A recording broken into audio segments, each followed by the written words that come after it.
Hey, Tammy, thank you so much for joining me today and for doing this interview. I really appreciate it. I loved having you in my yoga teacher training program. And since you went through my first yoga teacher training program, I thought you'd be one of the perfect people to ask some of these questions about. So, again, thank you so much for being here. Thank you for having me. I appreciate it, Crystal. Yeah. All right. So, let's dive right in. My first question is, what made you decide to do a yoga teacher training? That's really interesting. So I decided to do teacher training, not really to become a teacher. I was doing it for myself. At the time, I'm trying to think how old I was. I was in my 40s, I believe. So it was really just a way for me to delve deeper into yoga because I came into yoga probably in my 30s. So I was a little bit of what I consider an older student. I knew a lot of people that had been doing yoga in their 20s. I also had this misconception that yoga teachers had to look a certain way, had to, have a certain body and things like that. So I know I'm kind of delving off here a little bit, but for No, me, that's okay. okay, good. For me,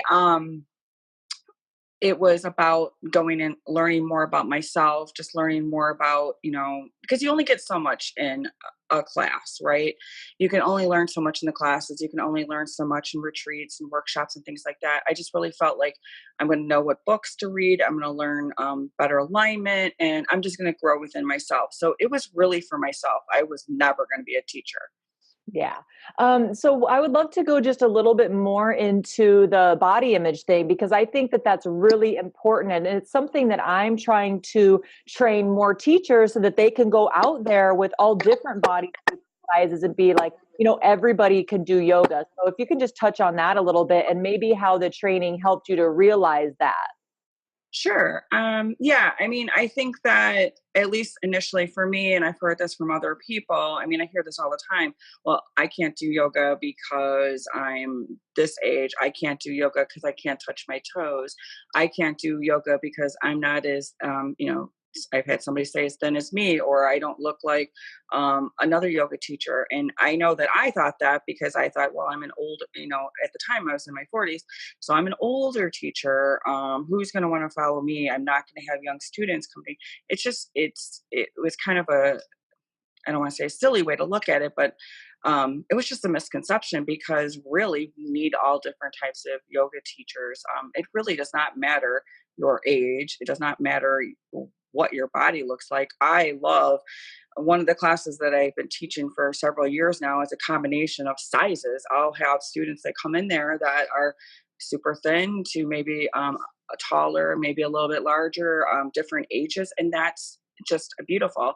I always share the story that I do yoga with my husband's grandma who's 90 plus years old, and she'll just sit in her chair and we do yoga. So yoga is for anybody. It's not just this cliche word that we hear. There really is more to, chaturanga, or if you can't do downward facing dog because you can't get on the ground, that's okay because we can use a chair, we can use your bed, we can teach you different ways to do it. And it was a big misconception I had. I thought, oh, when I was in, even with classes with you, there was a lot of students that were way more advanced than I was. And probably there still are some students that can do some poses. Some of my friends that I go to classes with at other places can do poses that I physically can't do. And maybe I will someday, or maybe I just won't because it's just not the route I want to go for me. So that brings up another point. A lot of people say, "Well, I don't think I'm ready for yoga teacher training because I can't do advanced poses or they haven't been practicing long enough." So what would you say to that? Go for it, because a couple things are going to happen. Is one, you're either going to, during your training, you're going to be able to do those poses because you're going to be pushed to keep working on them, or you're going to realize it's okay, maybe your body is not going to allow you to do that, but you can still teach it. I mean, I still teach some poses that I can't do physically because I know how to break them down. Mhm. Or maybe it just doesn't feel right in my body that day, but I know my students need it. I can still teach to that, and that's okay. Um, I don't feel like less of a teacher or anything. I feel, that I can do it. I can teach it, and it's okay. Yeah. And you were saying that maybe you didn't think that you were the typical yogi. Do you think that that has hindered your teaching or your ability to find students? Not at all. I mean, I've been really, really lucky. You know, when I first started, one of my very first public classes was actually, I actually subbed for you. Um, I had a little help getting students in there, but most of my classes are full. My workshops always sell out. Retreats, schedule my first retreat that you and I are doing together. It's sold out in 48 hours. I think part of it is honestly, it's your heart, your soul. When people know that you're putting a lot into your classes and that you care about your students, you care about their safety, you care about their alignment, and I think that that's more important. I've had students follow me from different yoga studios to private lessons to I'm also teach. I also have a full time job, so I teach yoga at my work as well. And those students are asking. Some of them are asking, "Hey, where do you teach at? Can we come to your classes?" Of course you can. I'm Mhm. having students ask me all the time, are you going to do anything online? That's why I set up my own private group so I could share some of the things that I know with my students. Yeah, and it's just it's so awesome because and I try telling people this, but I think it's important to hear it from people like you, from teachers like you, that there's so many students that would never have come to my class because they maybe see me doing handstands on social media or they, whatever. And so they feel very comfortable going to your class. Just well, your presence is very calming and comforting as well. But people just don't understand that you're going to be able to reach a whole different demographic or just type of people than other teachers can reach. So I just feel that there's always enough to go around. Oh, absolutely. And anytime we have like a new student, like in one of the studios I teach at, I always tell them like, I'm so glad you're resonating with me, but I would like you to try other teachers. But then you sometimes still just have students that always want to come back to the same teacher, and I get it. But I think for me personally, I like to go to different Yeah. teachers because I think that you learn so Mhm. much from different teachers. I mean, I take there's this one class that I've taken frequently. It's with a teacher that is about probably like 25 years younger than me, but I learned something new in it every time. And she's doing some more advanced poses, but it's super fun. Mhm. So you learn from different people, but certain people are just going to resonate with certain teachers, and that's okay. It's kind of like, I like who I get my hair done by, right? So that's who I go to all the time. But there are there's so many avenues in yoga that you can teach, and that, it's crazy because I'm just going to kind of go a little No, go further. ahead. I initially thought, oh, I'm just going to teach, like a slow flow vinyasa style. And honestly, I don't even teach that as much anymore. Although those are the kind of classes I like to take. I like to take more of a vinyasa style class in general. I teach less of that. Mhm. I teach more of a hatha style and then a restorative style. And I'm also at work. I teach this office yoga because where my day job is, we have individuals that are on their computer all day long, or they're doing assembly work, and there's a need there for not only mindfulness or meditation or whatever you want to call it, but also just to do some simple stretches to help them throughout the day. And it's really been powerful. So even in the workplace, it's been powerful because it's helping to prevent injuries from occurring. So when people think you have to just teach a certain style, no, but you have to get the basics down. Mhm. Um, so I think that's really crucial about finding a good 200-hour yoga teacher training that's going to give you the best basics and help you discover what's your niche. I mean, I will never forget, I'm going to keep rambling, but I will never forget on day one when we started, we had our little circle and everybody's going around the room. Everybody kind of, I felt like everybody kind of had a niche of what they wanted to do. And I was like, I don't know. I'm just here to learn. Well, by the end, I kind of knew what my niche was. I didn't know it at the time, but you find it, you discover it. Yeah, for sure.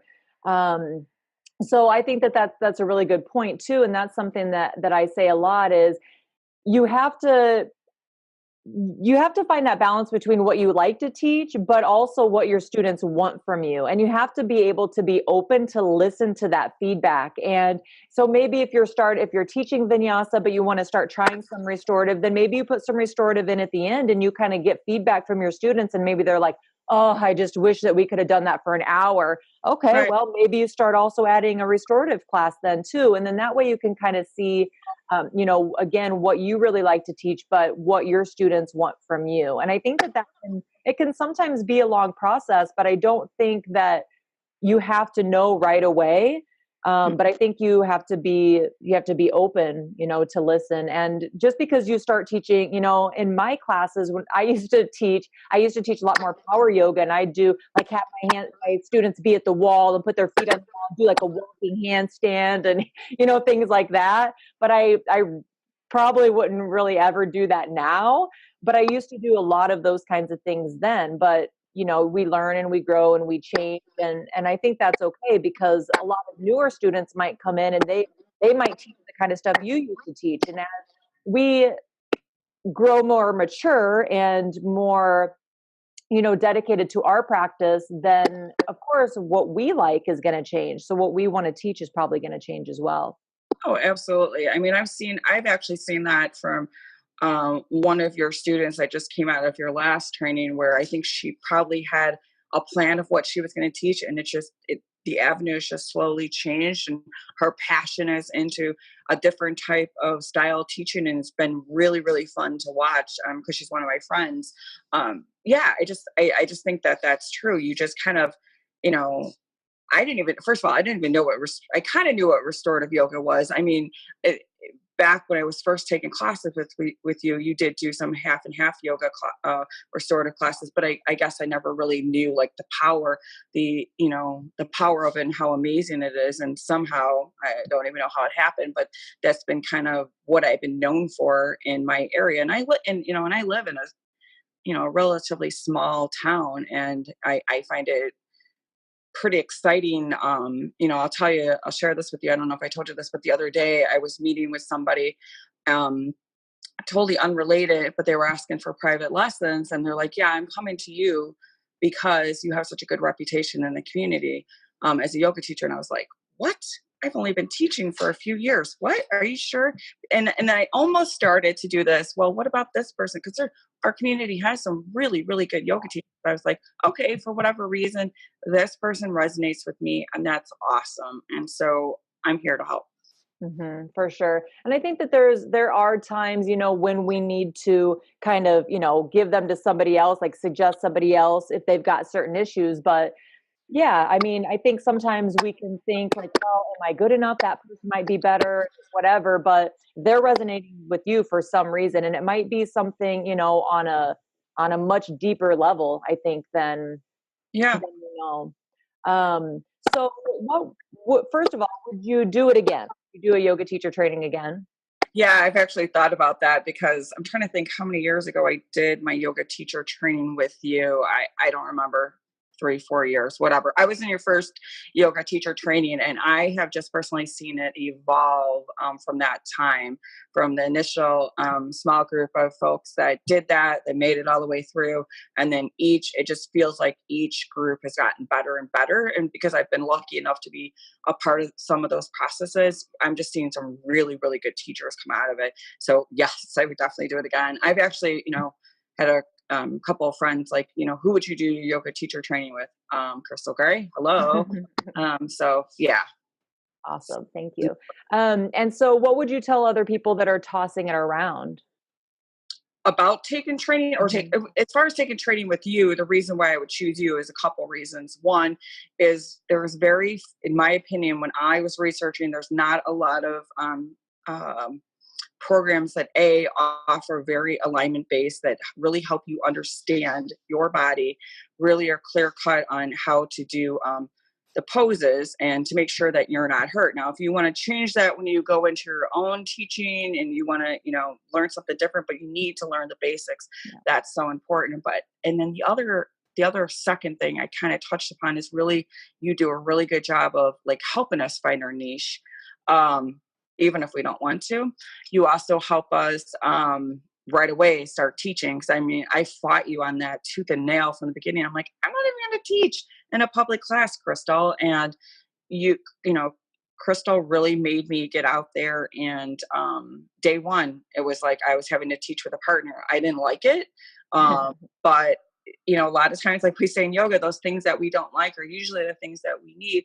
And what I found too is that even just doing that, even just in that class, not only did it, let's say I never taught another yoga class publicly, but just doing that helped me in my day-to-day career, in my day-to-day personal life, because it helps you gain confidence in yourself. It's like, oh, well, if I can teach her how to do, you know, whatever pose, I can do something outside of here. It sounds kind of silly, but it's really not.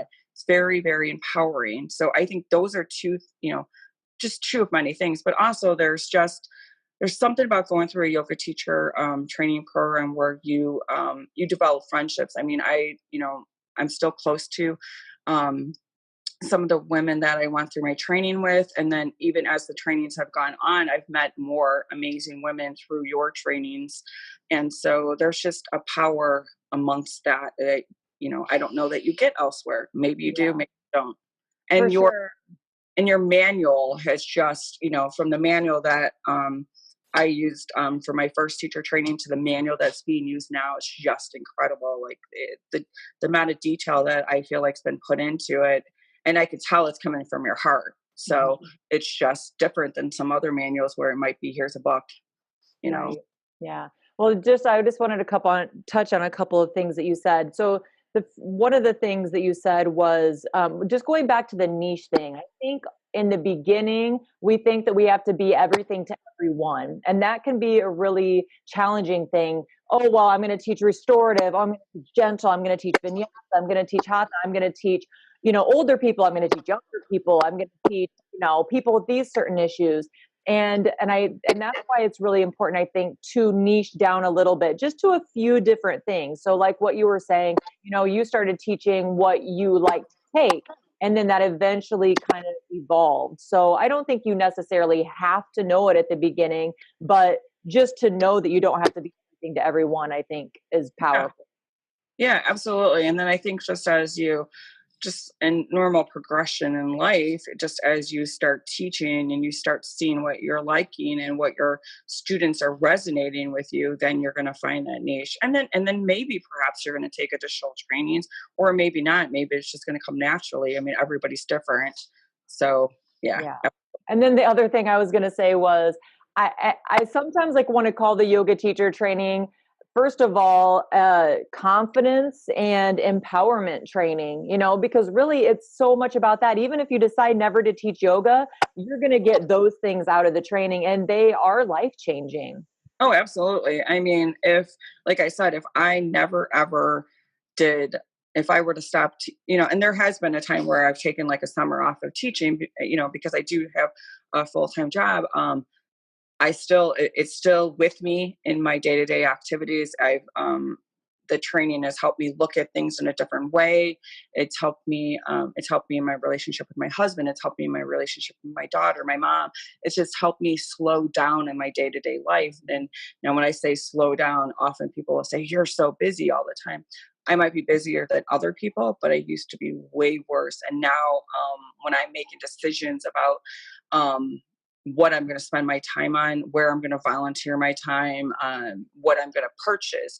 All those things are much more mindful than in the past. Hey, and I'm nowhere perfect. You know, we all know, like from Costa Rica, I'm the girl that was dying to have a diet Coke in Costa Rica, but I'm more mindful of it now. I'm not going to just have that, you know, just because I have to have it. And I think yoga teacher training helps you with those things. It helps you be more mindful of what you're going to eat. It helps you be more mindful of your purchases, even like what things you buy, where you spend your time. And so even if you don't want to be a teacher or you just want to learn more about yourself, you really do.